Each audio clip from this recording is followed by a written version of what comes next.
नमस्कार दोस्तों, स्वागत है आपका आपके अपने YouTube चैनल चुन्नू जी के सेंटर पर। मैं राकेश कुमार राय आपके लिए लेकर आया हूं भारतीय इतिहास एवं संस्कृति से पूछे गए प्रश्न, जो आपका रुक्मणी पब्लिकेशन बुक से है। तो चलिए इसको पूरा देखते हैं। इसमें लगभग 50 से 55 सवाल है, तो प्रत्येक सवाल को आप देखिएगा ज़रूर और इसको नोट करते जाइएगा कॉपी में या फिर स्क्रीनशॉट लेते जाइएगा। और अगर आप कहिएगा तो मैं आपको PDF बना के डाल दूंगा। आपको अगर PDF चाहिए होगा तो मेरे इस व्हाट्सएप नंबर पे आप हमको ज़रूर कांटेक्ट कीजिएगा। ये मेरा व्हाट्सएप नंबर है, इस पर कांटेक्ट कीजिएगा। मैं आपको इस पर आपके व्हाट्सएप पर व्हाट्सएप कर दूंगा PDF, वो भी फ्री में। तो चलिए स्टार्ट करते हैं। पहला है कि हर्ष के शासनकाल में, ठीक है, हर्ष के शासनकाल में भूमिकर कृषि उत्पाद का कितना भाग वसूला जाता है। देखिए, भूमिकर कृषि उत्पाद का कितना भाग वसूला जाता था। तो देखिए, हर्ष के शासनकाल में भूमि कर जो होता था वो 1/6 भाग वसूला जाता था, ठीक है। उसके बाद है अगला सवाल कि सिंधु घाटी सभ्यता के किस स्थल में प्राक सिंधु संस्कृति की सबसे महत्वपूर्ण उपलब्धि एक जूते हुए खेत का साक्ष्य मिला है, ठीक है।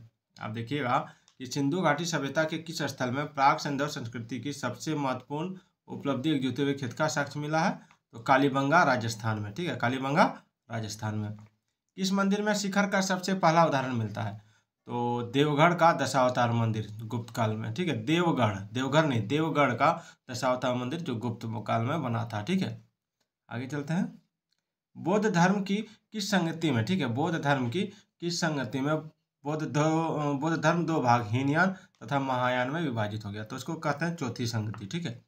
मानव जीवन की घटनाओं का लिखित वर्णन क्या कहलाता है। तो मानव जीवन की घटनाओं का लिखित वर्णन इतिहास कहलाता है। जिस काल में मानव की घटनाओं का कोई लिखित वर्णन नहीं होता उस काल को क्या कहते हैं। तो प्रागैतिहासिक काल, ठीक है। जिस काल में लेखन कला के प्रचलन के बाद उपलब्ध लेख पढ़े नहीं जा सके हैं उस काल को कहा जाता है आद्य ऐतिहासिक काल, आद्य ऐतिहासिक काल, ठीक है। और आधुनिक मनुष्य का प्रवेश धरती पर कब से माना जाता है। तो लगभग 30 से 40 हजार वर्ष पूर्व, 30 से 40 हजार वर्ष पूर्व, ठीक है। पूरा पाषाण युग के मानव की जीविका का मुख्य आधार क्या था। तो देखिए, पूरा पाषाण युग के मानव की जीविका का मुख्य आधार था शिकार। क्या था। शिकार। आग का आविष्कार किस काल में हुआ। तो पूरा पाषाण काल में। आग का आविष्कार पूरा पाषाण काल में हुआ है। और पहिए का आविष्कार किस काल में हुआ। तो नव पाषाण काल में, ठीक है। चलिए आगे बढ़ते हैं।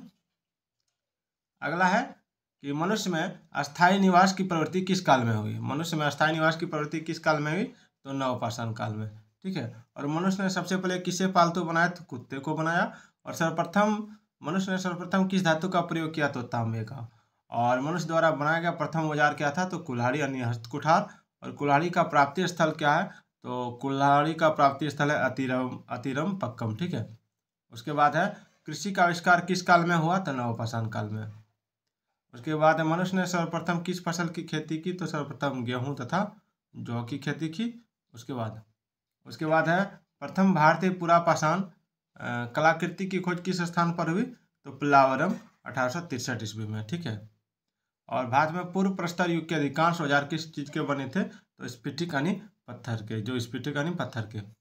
हड़प्पा और मोहनजोदड़ो की खुदाई किसने कराई। तो सर जॉन मार्शल ने, ठीक है। हड़प्पा और मोहनजोदड़ो की खुदाई सर जॉन मार्शल ने कराई थी। चलिए आगे बढ़ते हैं। सिंधु सभ्यता के निवासी मुख्यतः कौन थे। तो देखिए, सिंधु सभ्यता के निवासी मुख्यतः भूमध्य सागरीय थे। चलिए आगे बढ़ते हैं। सिंधु सभ्यता का सर्वाधिक पूर्वी स्थल कौन सा है। तो आलमगीरपुर, जो जिला मेरठ उत्तर प्रदेश का है, ठीक है। और सिंधु सभ्यता का सर्वाधिक उत्तरी पूरा स्थल कौन सा है। तो मांदा, जिला अखनूर, जम्मू कश्मीर में, ठीक है। उत्तरी में आ जाएगा मांदा और पूर्वी में आ जाएगा आलमगीर। चलिए, सिंधु सभ्यता का सर्वाधिक दक्षिणी पूरा स्थल कौन सा है। तो सिंधु सभ्यता का सर्वाधिक दक्षिणी पूरा स्थल जो है वो है आपका दाइमाबाद, जिला अहमदनगर, महाराष्ट्र में, ठीक है। और सिंधु यानी सभ्यता से प्राप्त परिपक्व अवस्था वाले कितने नगरों को, ठीक है, कितने नगरों को बड़े नगरों की संज्ञा दी गई है।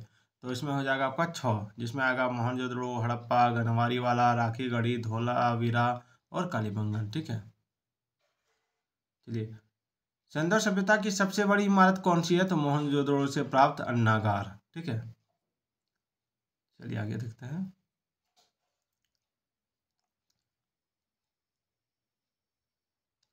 अगला सवाल है मोहनजोदड़ो से प्राप्त वृहत स्नानागार की माप क्या थी। इसको इधर ले आते हैं। देखिए मोहनजोदड़ो से प्राप्त वृहत स्नानागार की माप क्या थी। तो मोहनजोदड़ो से जो स्नानागार आपको प्राप्त हुआ था तो उसमें हो जाएगा आपका 11.88 मीटर लंबा और 7.1 मीटर चौड़ा एवं 2.43 मीटर गहरा। ठीक है। और अग्निकुंड के साक्ष्य कहाँ से प्राप्त हुए हैं। तो देखिए अग्निकुंड का जो साक्ष्य प्राप्त हुआ है वो हुआ है आपका लोथल एवं कालीबंगन से। और पशुपतिनाथ के चारों ओर क्या विराजमान है। तो देखिए पशुपतिनाथ के चारों ओर जो चीज विराजमान है वो आपका क्या है। तो पशुपतिनाथ के चारों ओर विराजमान है आपका हाथी, गेंडा, चीता एवं भैंसा। ठीक है। अगला है एक नर्तकी की कांस्य मूर्ति कहाँ प्राप्त हुई है। तो देखिए नर्तकी की कांस्य मूर्ति जो प्राप्त हुई है वो मोहनजोदड़ो से। और हड़प्पा की मोहरों पर सबसे अधिक किसका अंकन मिलता है। तो एक श्रृंगी बैल का। ठीक है। उसके बाद है मनके बनाने के कारखाने के साक्ष्य कहाँ से मिले हैं। तो मनके बनाने के कारखाने के साक्ष्य कहाँ से मिले। तो वो हो जाएगा लोथल एवं चनहुदड़ो से। ठीक है। सिंधु सभ्यता के लोगों ने नगरों तथा घरों के विन्यास के लिए कौन सी पद्धति अपनाई। तो ग्रिड पद्धति। फिर है सिंधु सभ्यता के लोगों के घरों के दरवाजे। ठीक है। और खिड़कियाँ। एक मिनट, बड़ा ही कष्ट से मैं आपको पढ़ा रहा हूँ। लाइट की व्यवस्था नहीं है फिर भी लाइट की व्यवस्था किया हूँ।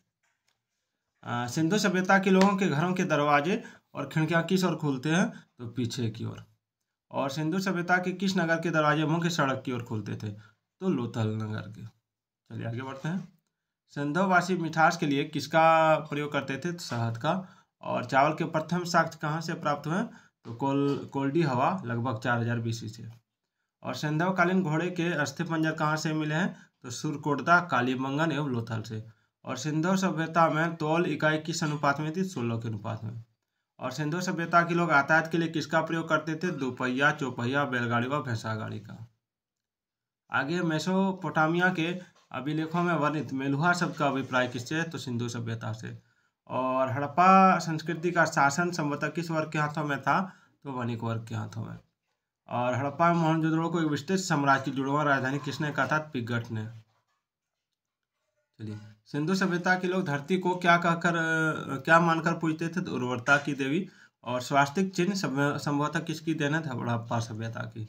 और सिंधु सभ्यता में किस देवता की उपासना सर्वाधिक प्रचलित थी। तो मातृ देवी की। और नखलिस्तान सिंधु सभ्यता के किस स्थल को कहा गया। तो मोहनजोदड़ो को। और हड़प्पा में एक अच्छे जल प्रबंधन का पता किस स्थान से चलता है। तो धोलावीरा से। चलिए आगे बढ़ते हैं।